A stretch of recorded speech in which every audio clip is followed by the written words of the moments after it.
Olá, meus irmãos, eu sou o PH Pereira, do canal Teologizando. Não esqueça de deixar o seu like, verificar a sua inscrição, verificar também o sininho de notificação para estar sempre por dentro dos conteúdos aqui no nosso canal e divulgar, né? Que isso nos ajuda bastante, tá bom? Hoje é o dia de responder perguntas, tá bom?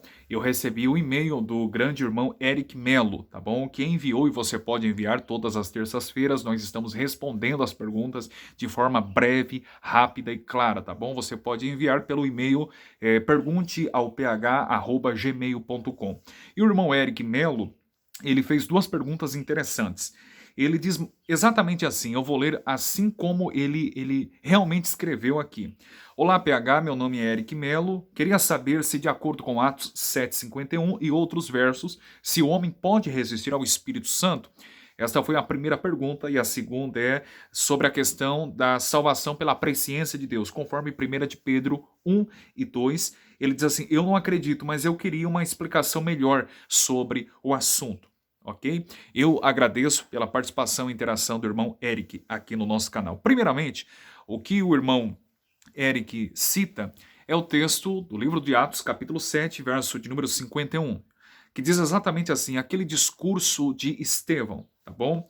Antes de ser martirizado. Diz o texto, homens de dura cerviz e incircuncisos de coração e ouvido, vós sempre resistis ao Espírito Santo, assim vós sois como vossos pais. O irmão Eric, ele está tratando, obviamente, dentro dessa pergunta, uma questão que nós, monergistas, defendemos, chamada da graça irresistível de Deus, que é uma graça capacitadora que, após a pregação de um expoente da palavra de Deus, o Espírito Santo está aplicando a verdade da Escritura, a verdade do Evangelho, ao coração do pecador, de modo que essa graça atuará de uma tal forma que esse pecador obviamente não irá resistir a essa graça, e é por isso que nós chamamos, né, essa pétala da tulipe, né, nós chamamos de a graça irresistível. E aí ele citou esse texto que é bem interessante, de Atos 7 e 51.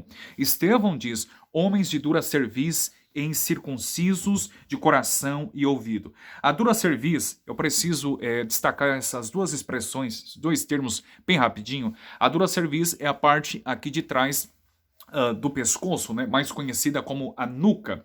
E o que Estevão está dizendo aqui é exatamente isso. Eles estavam de pescoço duro.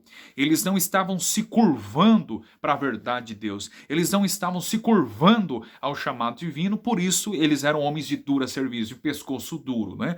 E a outra expressão, outro termo interessante que aparece é incircuncisos de coração e ouvido. Incircunciso, vocês sabem, né, isso remete à ideia da circuncisão, do pacto abraâmico, né, onde no 8º dia do nascimento de um menino judeu ele deveria de ser circuncidado, ou seja, a glande, a pele que cobre, né, o órgão genital masculino, né, onde deveria de ser cortado aquela pele, né, que talvez hoje o mais próximo seria para nós, né, seria a operação da fimose. E Estevão está dizendo que eles eram incircuncisos de coração e ouvido. Ou seja, havia uma pele sobre o coração deles e sobre o ouvido, de modo que o coração deles estavam endurecidos para a verdade, e também havia uma pele sobre os seus ouvidos, de modo que não entendiam a verdade de Deus sendo exposta. Por isso, eram homens, além de dura cerviz, incircuncisos de coração e ouvido. Mas a grande questão é que a expressão bíblica é bem curiosa. O texto diz que eles resistiam ao Espírito Santo. Ora, se é possível resistir ao Espírito Santo, então essa tal da graça irresistível de Deus, conforme ensinam os monergistas, então cai por terra diante desse texto bíblico sagrado de Deus. Não, a pétala da tulipe, chamada graça irresistível, está perfeitamente harmônica com a palavra de Deus. Os calvinistas, pelo menos aqueles calvinistas sérios, né, que já entenderam o assunto, eles nunca vão dizer assim, olha, você jamais poderá resistir à graça de Deus. Nós ensinamos que sim, o ser humano ele resiste e resiste por muitas vezes à graça de Deus, até porque isso está em consonância com a primeira pétala da tulipe, chamada de depravação total. O ser humano, como sendo um total depravado e totalmente corrompido pelo pecado original, isto é, o pecado adâmico, ele está de tal forma longe da presença de Deus, e se não houver uma intervenção externa ou interna que venha do próprio Deus, ele está completamente incapacitado, impossibilitado de ir a Deus, de modo que é possível, ou melhor, ele sempre resiste à graça de Deus, ok? Isso é indiscutível. Ele sempre irá resistir à graça de Deus, ok? Por quê? Porque ele é um total depravado. Contudo, nós não ensinamos que ele vai resistir a essa graça para sempre.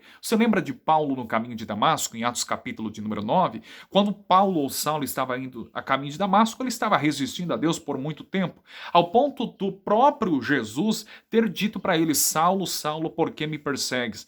Duro é para ti recalcitrar contra os meus aguilhões. Recalcitrar contra os aguilhões era uma expressão judaica muito popular, que se referia àquele trabalho de um boi. O boi, vocês sabem, ele quando estava arando a terra para o plantio, ele puxava o arado e ele tinha que caminhar por uma linha reta. Quando o trabalhador percebia que o boi estava saindo daquela linha reta, então esse trabalhador, por sua vez, pegava um instrumento, uma vara, né, que na ponta havia algo que espetava o boi, espetava o animal. Isso era chamado de aguilhão. Quando Jesus disse: dura para ti recalcitrar contra os meus aguilhões, Jesus está dizendo exatamente isso para Saulo: você está sendo teimoso ao chamamento divino. Só que Saulo vai resistindo e vai resistindo muito, até que um belo dia ele se encontra com Jesus no caminho de Damasco, e dessa forma então ele não conseguiu resistir a essa graça. Então nós ensinamos que a graça pode ser resistida, mas não para todo sempre. Saulo resistiu, mas note que houve uma intervenção divina ao ponto de Deus derrubar Saulo por terra, provavelmente do animal que ele estava montado ali. Houve sim, literalmente, Deus teve que derrubá-lo para ele então se curvar diante dessa graça maravilhosa. Ok? Eu espero ter respondido essa primeira pergunta. A segunda pergunta é sobre a presciência de Deus, porque lá na carta do apóstolo Pedro, na primeira carta, capítulo 1, verso de número 2, o apóstolo Pedro diz assim: eleitos segundo a presciência de Deus. E aí os nossos adversários vão dizer: estão vendo? Não há predestinação. Até pode haver predestinação, mas nós fomos predestinados segundo a presciência de Deus. Deus foi no corredor da história da humanidade e escolheu para si aqueles que iriam aceitar a oferta do Evangelho. O texto de 1 Pedro 1 e 2, ele não sugere esse tipo de interpretação. Quando o texto diz eleito segundo a presciência de Deus Pai, o apóstolo Pedro está dizendo que Deus já sabia desde o início, em sua presciência, ok? Em seu conhecimento antecipado, não é? Presciência, em seu conhecimento, em sua sabedoria, em sua ciência, e assim por diante, antecipado, ele sabia quem iria salvar. Essa é a interpretação mais correta do texto bíblico. Não é que Deus precisou consultar o futuro e aqueles que creriam e aqueles que não creriam. Porque se Deus fosse eleger e salvar aqueles apenas que responderiam com sim à oferta do Evangelho, então cairia por terra a salvação pela graça de Deus mediante a fé em Cristo, conforme Efésios 2, 8 e 9. Portanto, 1 Pedro 1 e 2, quando diz que fomos eleitos segundo a presciência de Deus Pai, significa que Deus sabia desde o início, antes mesmo da fundação do mundo, quem iria salvar. Esse é o sentido do texto. Ok, meus irmãos? Não esqueça de deixar o seu like. Abraço.